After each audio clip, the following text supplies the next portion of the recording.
You may not give it much thought, but all that walking you do creates a lot of useful data. Plenty of companies have tried to capitalize on this, but none have made more noise than Fitbit. This is their newest tracker, the Charge. The Charge is the direct replacement for the Force, Fitbit's recalled tracker much maligned by reports of skin irritation. The Charge doesn't look much different from the Force, but it does use some different materials. Suffice it to say, I haven't had any redness on my wrist.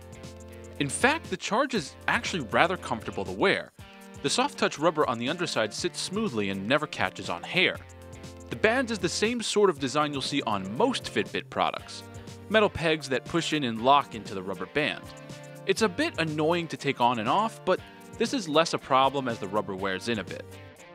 On top, the Charge has a discreet slotted and textured design. In black, it fits in well with casual clothing, though this isn't something you'll want to pair with a suit.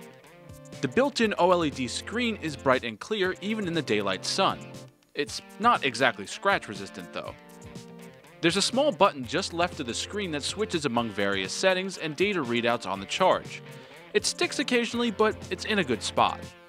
Fitbit's app is slightly updated for the new device.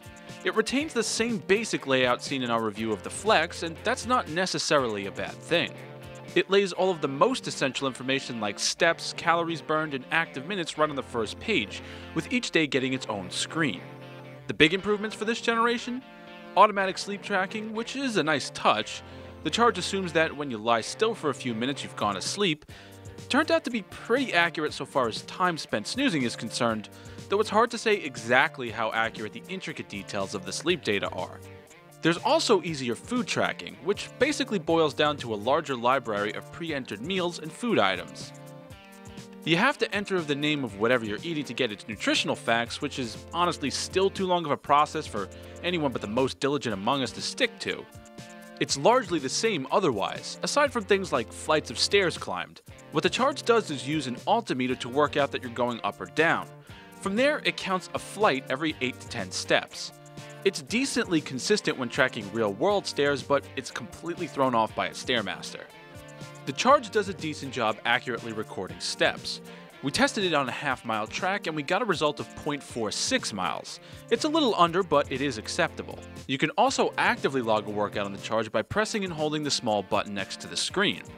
It's geared towards walking and running, so don't expect a detailed breakdown of weightlifting sessions. All the stats that are tracked can be viewed in the app, but the most major can be scrolled through on the Charge itself. The order can be rearranged, but you can only choose from step count, distance, calories, and flights of stairs climbed. There's a clock on top of all that, and a programmable silent alarm to wake you up. The app gives you daily goals to achieve, along with daily challenges if you seek them out, but there's no special coaching or encouragement when you turn it on. The Charge went about 8 days on each full battery, and it only took 30 minutes to be brought back to 100%. That's definitely a livable lifespan, even if the charging port and cable are kind of awkward. As the direct replacement for the Force, the Charge does pretty much everything it needs to do. The Fitbit app still needs a little bit of tweaking, but it's a solid base to work with at least. At $129, the only thing that the Charge is really missing is a heart rate monitor, but it's still a good start.